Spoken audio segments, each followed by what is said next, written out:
ed è per questo che siamo convinti che le elezioni erano il modo più democratico possibile. E mi sembra assurdo che un governo venga poi direttamente beneficiato da un referendum, chiamiamolo così, su una piattaforma dove partecipano 80.000 persone e decidono per 60 milioni di italiani. Sì. Per quanto riguarda invece le nomine che sono state fatte, gli inizi che sono stati fatti, l'ha detto Salvini anche, mettendo abbiamo messo le persone sbagliate nei posti sbagliati. C'è veramente delle incompetenze e incongruenze all'interno di questo governo, persone che non hanno esperienza, per esempio nella sanità. Il ministro Grillo era sicuramente un medico più competente direttamente del ministro Speranza appena nominato. E questo non lo diciamo per qualifiche, ma per un dato di fatto. Un medico è sicuramente più esperto nel settore sanitario rispetto ad un'altra persona. Benissimo. Almeno mi sentirei di accettare una carica di ministro della sanità, non ne ho assolutamente le competenze, per dire. E questo è una decisione che deve essere presa anche della persona che ricopre questo tipo di incarico, dicendo no signori, invece preferiscono la poltrona in questo caso. Perfetto. Per quanto riguarda, lo sapevamo benissimo, per le decisioni che sono state prese dal primo Consiglio dei Ministri, si sa benissimo quale sarà la linea di questo governo.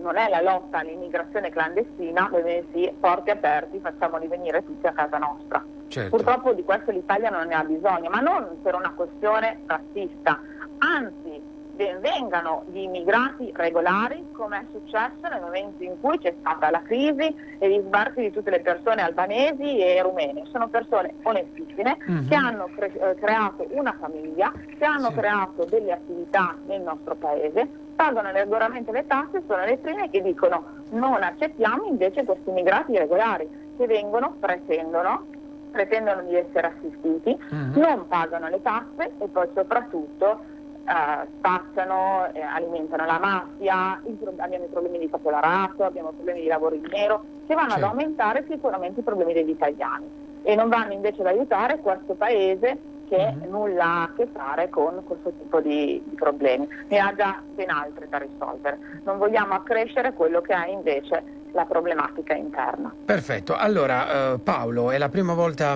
che intervieni in radio, ti chiedo di raccontarci un po' la tua vicinanza a Fratelli d'Italia, come nasce, e poi anche a te chiedo un giudizio, quale sarà secondo te il primo provvedimento del governo?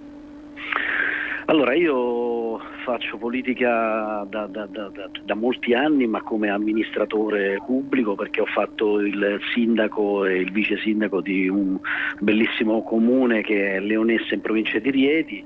L'ho fatto per 6 mandati, quindi insomma sono abbastanza vecchio da questo punto di vista appunto della carica amministrativa. E poi Giorgia Meloni nell'ultimo competizione elettorale ha scelto dei rappresentanti di territorio e ha premiato insomma il mio lavoro dandomi questa chance, e sono diventato deputato di Fratelli d'Italia, ma io sto con Giorgia Meloni dalla fondazione di questo sogno, di questo insomma partito nato contro, insomma, scommettendo un po' contro tutti, e che oggi sta diventando un punto di riferimento importante per quello che rappresenta, cioè insomma la storia della destra italiana, e poi anche insomma la capacità di interpretare e di battersi per i valori insomma tipici della destra.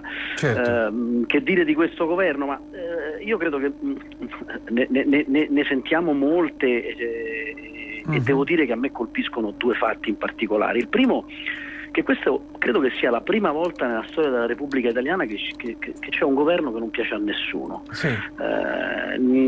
Io per trovare volti sorridenti, lo dico anche alla collega, bisogna entrare nei palazzi, bisogna entrare in Parlamento. Ieri si rivedevano facce antiche del PD che in fila probabilmente per avere qualche posto da sottosegretario o per avere appunto qualche poltrona, ma se uno esce da Montecitorio non trova gente sorridente, non la trova nei mercati, non la trova per strada, non la trova nei bar, non la trova nei supermercati, perché anche quelli che votavano PD e quelli che votavano 5 Stelle non sono contenti, perché non si può pensare che il collante di una coalizione contro natura possa essere la paura che ci siano i nostri avversari a governare.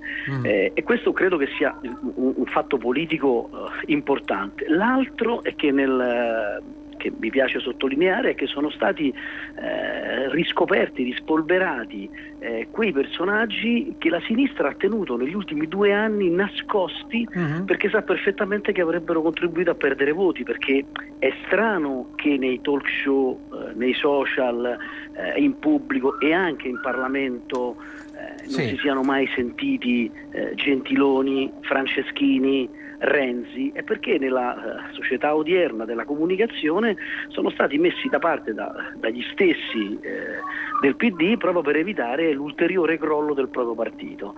E questo, grazie al Movimento 5 Stelle, questi signori non solo ritornano ad essere visti e sentiti da tutti, ma ritornano ad essere protagonisti in barba proprio a quello che è il volere degli italiani, e questo credo che sia un fatto veramente grave, un'umiliazione della democrazia intollerabile. Allora, purtroppo Elena, devo salutare sia te che Paolo, perché abbiamo tempi ristretti. Purtroppo oggi è stata una giornata particolare. Vi prometto che ci sentiamo prossima settimana. Allora, saluto Elena Murelli, deputata della Lega, e Paolo Trancassini, deputato di Fratelli d'Italia. Vi auguro buona giornata, buon lavoro, ci risentiamo la settimana prossima.